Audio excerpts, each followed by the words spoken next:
दोस्तों आज की सबसे पहली और बड़ी खबर। झारखंड में 8 मार्च से पहले होगी बारिश।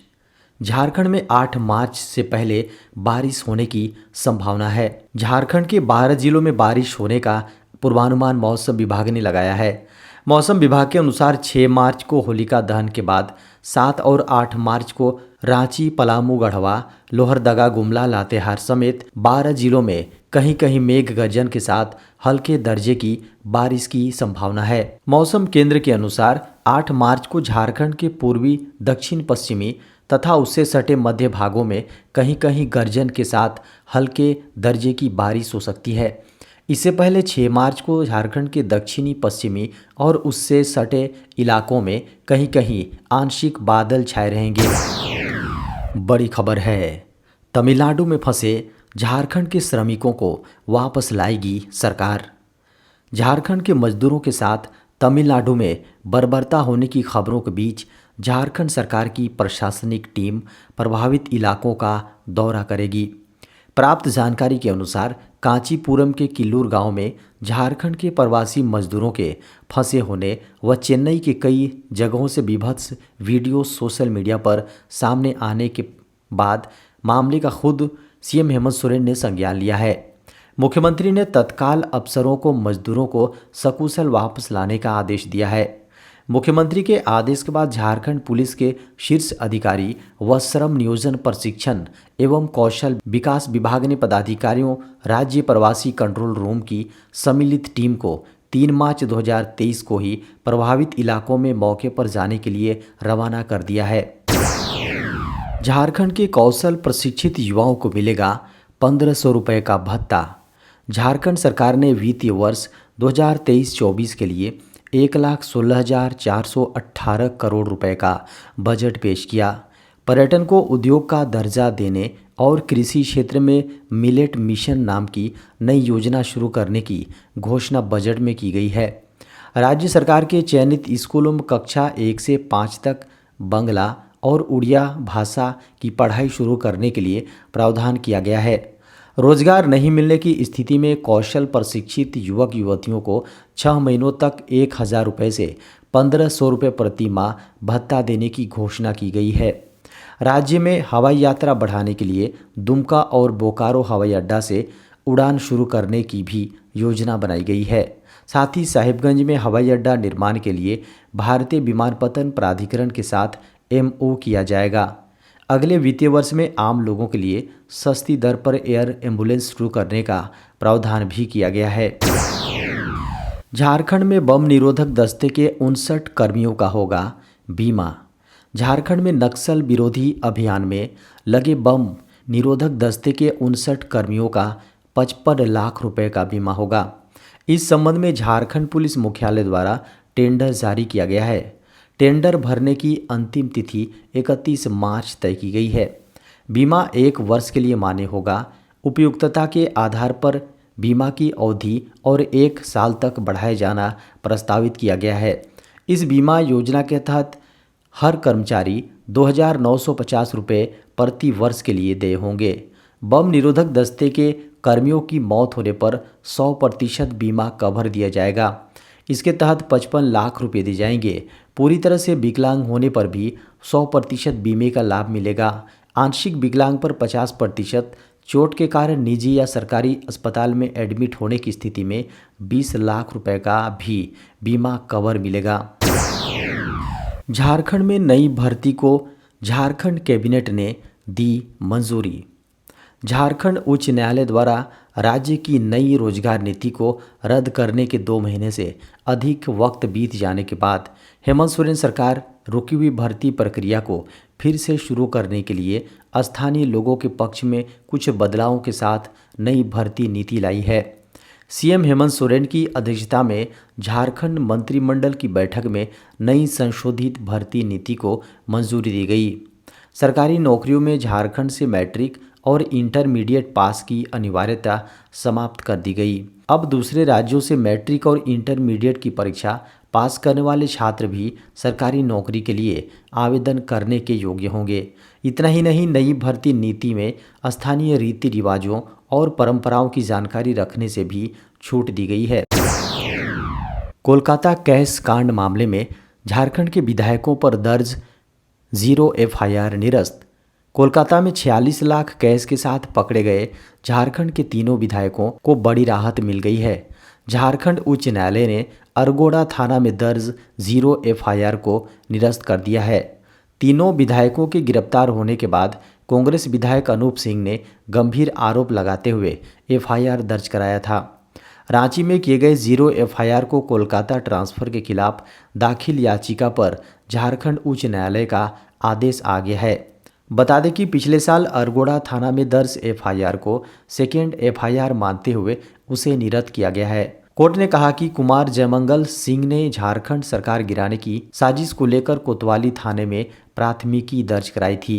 कोर्ट ने सुप्रीम कोर्ट के आदेश के आलोक में कोतवाली थाने में दर्ज एफआईआर को प्रथम एफआईआर माना है एवं अरगोड़ा थाने में दर्ज एफआईआर को उसी घटना का दूसरा एफआईआर माना है और अरगोड़ा थाने में दर्ज एफआईआर को निरस्त कर दिया है। आज से होगी नीट पीजी परीक्षा 2023 की परीक्षा।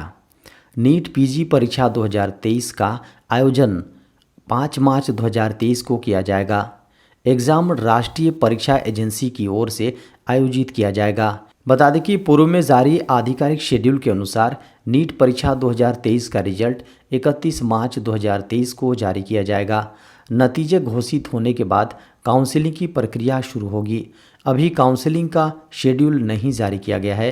हालांकि 11 अगस्त 2023 तक इंटर्नशिप की समय सीमा बढ़ाए जाने के बाद काउंसलिंग प्रक्रिया सितंबर 2023 में शुरू होने की संभावना जताई जा रही है।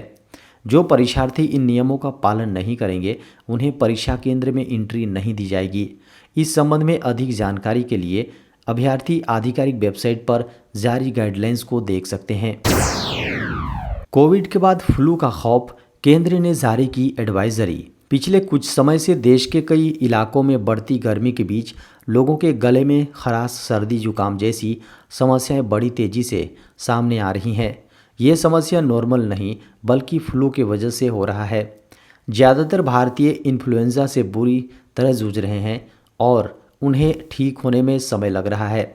लगभग 3 साल तक कोविड महामारी का सामना करने के बाद फ्लू के मामलों में हुए इजाफे से लोग दहशत में हैं। सबसे बड़ी बात यह है कि इसके लक्षण कोरोना के जैसे हैं। डॉक्टरों का कहना है कि ये फ्लू लंबे समय तक चलने वाला है क्योंकि मौसम तेजी से बदल रहा है। झारखंड के बोकारो में बर्ड फ्लू के कारण लगभग 4000 मुर्गियों और बत्तखों को बत्तखों के मारे जाने के मात्र 1 सप्ताह बाद रांची में भी बर्ड फ्लू की पुष्टि हुई है। केंद्रीय मत्स्य एवं पशुपालन मंत्रालय ने झारखंड के मुख्य सचिव को पत्र लिखकर निर्धारित प्रोटोकॉल के तहत आवश्यक सभी कार्रवाई करने को कहा है। देश में हर शनिवार को बंद रहेंगे बैंक, कर्मचारियों की मांग पर सहमति के आसार। बैंक कर्मचारियों के सप्ताह में 5 दिन काम करने की संभावना है। भारतीय बैंक संघ बैंक यूनियंस की साप्ताहिक अवकाश से जुड़ी मांग पर विचार कर रहा है। दरअसल बैंक यूनियंस 2 दिन के साप्ताहिक अवकाश की मांग कर रहे हैं। ये मांग है कि हर शनिवार को साप्ताहिक अवकाश घोषित किया जाए। अभी बैंक के कर्मचारियों को महीने के दूसरे और चौथे शनिवार को साप्ताहिक अवकाश दिया जाता है। दरअसल ये मांग लागू होने के बाद शनिवार और रविवार को ग्राहकों के बैंक ब्रांच से जुड़े काम नहीं हो सकेंगे। इसके लिए सोमवार तक का इंतज़ार करना होगा। मीडिया खबरों को माने तो 5 दिवसीय कार्य सप्ताह में हर दिन काम के घंटे 50 मिनट तक बढ़ाए जा सकते हैं। कर्मचारियों को सुबह 9:45 से शाम 5:30 बजे तक रोज़ाना 40 मिनट ज़्यादा काम करने की ज़रूरत होगी। अमेज़न पे पर लगा करोड़ों रुपए का जुर्माना। रिजर्व बैंक ऑफ इंडिया ने online UPI payment platform Amazon पे इंडिया पर 3 करोड़ रुपए से अधिक का जुर्माना लगाया है। आरबीआई ने यह एक्शन अमेज़न पे इंडिया के कुछ नियमों का पालन नहीं करने पर लिया है। भारतीय रिजर्व बैंक ने कहा है कि उसने अमेज़न पे प्राइवेट लिमिटेड पर 3.6 करोड़ रुपए तक से अधिक का जुर्माना लगाया है। यह जुर्माना प्रीपेड भुगतान उपकरणों और अपने ग्राहक को जानिए यानी केवाईसी से संबंधित कुछ प्रावधानों का पालन नहीं करने पर लगाया गया है। आरबीआई ने एक बयान में कहा, यह पाया गया कि संस्था केवाईसी आवश्यकताओं पर आरबीआई के निर्देशों का पालन नहीं कर रही थी। आरबीआई ने अमेज़न पे इंडिया को एक कारण बताओ नोटिस जारी करके पूछा था कि आखिर निर्देशों का पालन न करने के लिए उस पर जुर्माना क्यों न लगाया जाए।